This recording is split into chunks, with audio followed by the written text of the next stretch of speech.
Good morning students, कैसे हैं आप सब। उम्मीद करती हूँ आप लोग अच्छे होंगे। बेटा ये आज आपका प्रैक्टिस पेपर है क्लास 8 का। आपके 6, 7, 8, 9, 10 बाकी 5 क्लास के अपलोड हैं। आप लोग अगर देखना चाहें तो देख सकते हैं। चलिए तो शुरू करते हैं, देखते हैं इसमें हमें करना क्या है। तो देखिए सबसे पहले 2.5 घंटे का है और 60 मार्क्स का है, ठीक है। तो चलिए देख लेते हैं कि क्या क्या करना है इसमें। अच्छा, सबसे बड़ी चीज़ तो ये है कि बेटा आप सारे क्वेश्चंस करेंगे, कोई भी क्वेश्चन छोड़ के नहीं आएंगे। और दूसरी चीज़ ये है कि अगर अभी तक आपने पढ़ाई नहीं की है तो मेरे चैनल पर यानी इसी चैनल पर आपके सारे चैप्टर्स अपलोड हैं, आप लोग जाके देख सकते हैं, ठीक है। आंसर्स के साथ हैं, आंसर लिख के दिखाए गए हैं। 1-2 स्टार्टिंग के शायद वीडियो में आंसर्स लिख के नहीं दिखाएं, लेकिन उसके बाद की सारी वीडियोज़ में आपको आंसर लिख के मिलेंगे। और क्या नाम है, लिंक जो है वो मैं डिस्क्रिप्शन में डाल दूंगी, वहाँ से आप लोग देख सकते हैं, ठीक है। साथ में कमेंट बॉक्स में भी डाल दूंगी, ठीक है। तो चलिए पढ़ते हैं। तो पहला सवाल जो आपको यहाँ दिया गया है कि इक़्तिबास को गौर से पढ़िए और उसके बाद जवाब दीजिए। तो देखिए इक़्तिबास में क्या लिखा है। एक गरीब मुसाफिर अपने गाँव से चला, शहर में पहुँचा। चलते चलते उसकी नज़र एक मस्जिद पर पड़ी। देखा कि एक शख्स जो कि सूखी रोटी पानी में भिगो कर खा रहा है, ठीक है। क्या कर रहा है, जौ एक हम कह सकते हैं जैसे आपका गेहूँ होता है ना, इसी तरह से एक चीज़ होती है जौ, तो उसकी रोटी खा रहा है। मुसाफिर बहुत देर तक गौर से देखता रहा और सोचता रहा कि किस इत्मीनान, सुकून और खुशी से वो सूखी रोटी भिगो कर क्या कर रहा है, खा रहा है। गरीब मुसाफिर ये मंज़र देखकर और भी परेशान हुआ कि यहाँ तो हालत और भी खस्ता है। इससे तो मतलब उससे जो शख्स है उससे ये कहा गया था कि शहर जाके खलीफा की खिदमत में हाजिर हो और अपनी परेशानी और मुसीबत का हाल बयान करो, तो मतलब तुम्हारी मदद हो जाएगी। जो भी तुम्हारी अखराजात हैं उनको पूरा कर दिया जाएगा, है ना। लेकिन जब वो यहाँ आया तो शहर की हालत और ख़राब थी, तो उसे ऐसा लगा कि भाई यहाँ के खलीफा जब अपनी ही शहर के लोगों को पूरा नहीं कर पा रहे हैं तो वो हमारी क्या मदद करेंगे, ठीक है। चलिए तो देखते हैं आगे। ये स्टोरी आप लोग ने पढ़ रखी होगी, अगर नहीं पढ़ी है तो एक बार आप लोग पढ़ लीजिए, 7th क्लास की बुक में है शायद। देखिए यहाँ लिखा, गरीब मुसाफिर की नज़र किस पे पड़ी थी, तो मस्जिद में पड़ी थी, है ना। मुसाफिर कहाँ से चला था, तो कहाँ से चला था, गाँव से चला था। एक चीज़ ध्यान रखिएगा, जितना भी आपको वक्त लगे 2 मिनट 5 मिनट, इस पैराग्राफ को अच्छे से समझ के पढ़िएगा, ठीक है। क्योंकि एक बार जब आप लोग इसे अच्छे से पढ़ लेंगे ना तो आपके सारे आंसर्स बहुत ईजिली निकल आएंगे, ठीक है। अगला क्वेश्चन देखिए यहाँ क्या लिखा है। शख्स किसकी रोटी खा रहा था, तो किसकी खा रहा था, जौ की खा रहा था, ठीक है। तो इस तरह से 3 सवाल हैं, 2-2 मार्क्स के। आपको देखिए ये हो सकता है कि आपके 1-1 मार्क्स के हों और 6 सवाल आ जाएँ, दोनों बातें हो सकती है, ठीक है। यहाँ देखिए फिर से आपको शेर इक़्तिबास दिया गया, इसे आप गौर से पढ़ना है, ठीक है। सूरज डूब गया तो फैली रात की चादर मैली मैली, हर सो फैल गया अंधेरा, थक कर सो गया दिन बेचारा। तब निकले आकाश पे तारे, झिलमिल करते सारे, असर में छिपते और निकलते, ठीक है। अब आपको पता चल गया कि ये कौन सी नज़्म है। ये एक आपकी छोटी सी नज़्म है जिसमें बताया गया कि भाई सूरज डूब चुका है तो रात की चादर फैल गई है, मैली मैली सी, है ना, काली काली, और सब तरफ अंधेरा अंधेरा आ गया है। तो देखिए यहाँ लिखा है सूरज डूबने के बाद किसकी चादर फैल जाती है, तो किसकी चादर फैल जाती है, रात की, है ना, अंधेरे की चादर फैल जाती है। उसके बाद देखिए यहाँ क्या लिखा हुआ है, थक कर कौन सो गया, तो कौन सो गया थक कर, सूरज बेचारा सो गया है, ठीक है। लफ्ज़ अब्र का क्या मायने हैं, अब्र मतलब क्या होता है, बादल, ठीक है। आगे चलिए, अब देखिए यहाँ पे आपको फिर से एक और दरसी इक़्तिबास दिया गया, यानी ये आपकी किताब से लिया गया। अभी जो ऊपर के 2 इक़्तिबास थे वो आपकी किताब से नहीं लिए गए थे, वो आपको ऐसे सरप्राइज़ दिए गए थे, है ना। अब ये आपकी किताब से लिया गया है, ठीक। तो ज़रा इसको पढ़िए जल्दी से और उसके बाद यहाँ पे जल्दी जितने भी सवालात हैं उनके जवाब दीजिए, ठीक है। इसी तरह से देखिए यहाँ पे अब आपको एक शेर इक़्तिबास दिया गया, अब आपको इसको भी पढ़ना है और इसके भी जवाब देने हैं, ठीक है। तो इसको भी जल्दी से पढ़ लीजिए और फटाफट इसके भी जवाब दे दीजिए। अब आगे आ जाइए, देखिए यहाँ सवाल लिखा है, लफ्ज़ बेदार के क्या माने हैं, तो बेदार के मतलब क्या होते हैं, जागा हुआ, ठीक है।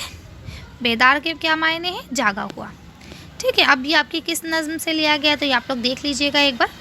इसके बाद देखिए अब आपको दिया गया है कि भाई जो आपको ना इन तीनों में से किसी एक उन्वान पर 100 लफ्ज़ पे मुश्तमिल क्या लिखना है, अपना मजमून लिखना है। चाहे आप यौम आज़ादी पे लिख दीजिए, चाहे रक्षाबंधन पे लिख दीजिए, चाहे हमारे मुल्क पे लिख दीजिए। तो देखिए ये भी ऐसे भी आ सकता है और कोई दूसरे भी आ सकते हैं, ठीक है।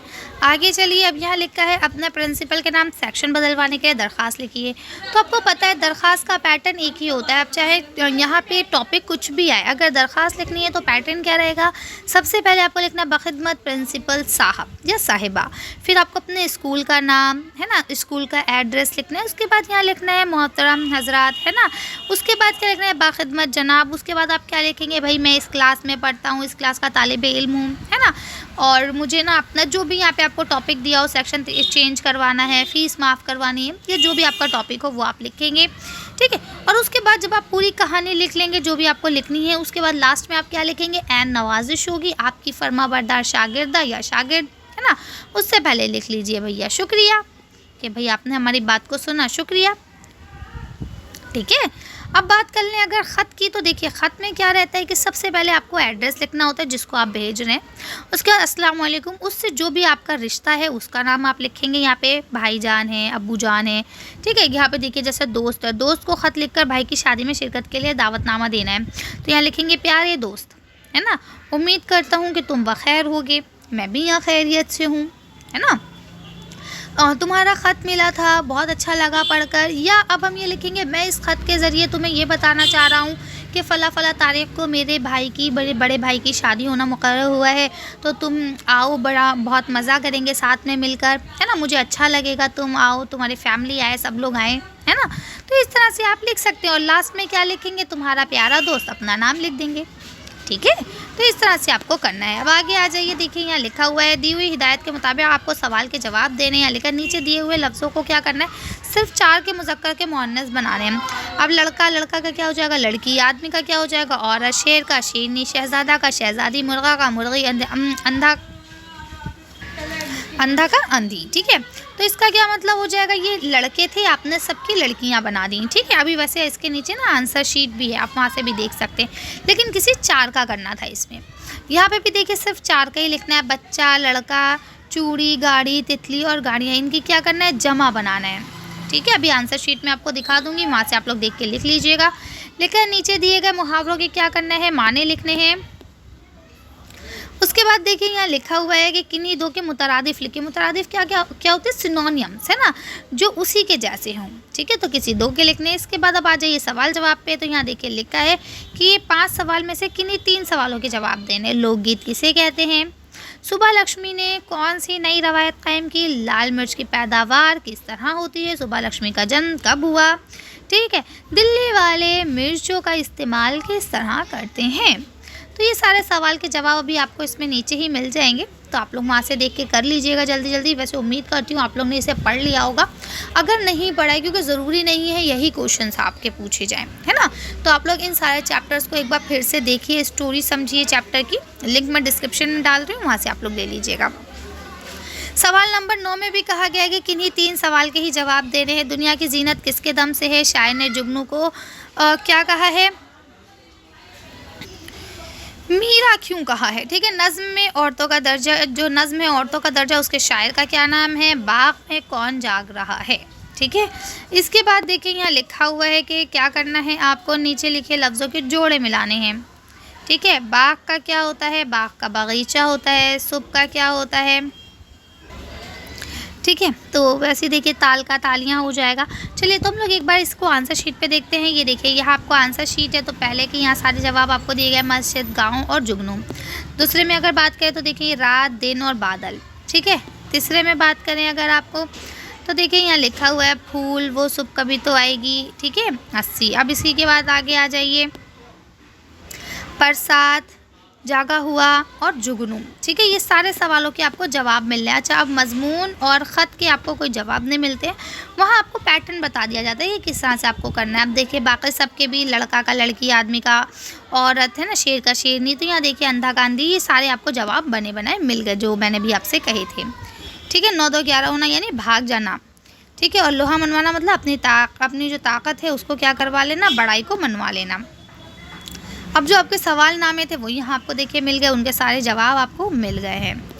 ठीक है। ये देखिए सबके जवाब यहाँ लिखे हुए हैं। कोशिश कीजिए पहले एक बार आप लोग खुद से जवाब दे दें, उसके बाद ही आप लोग आएँ। अब यहाँ देखिए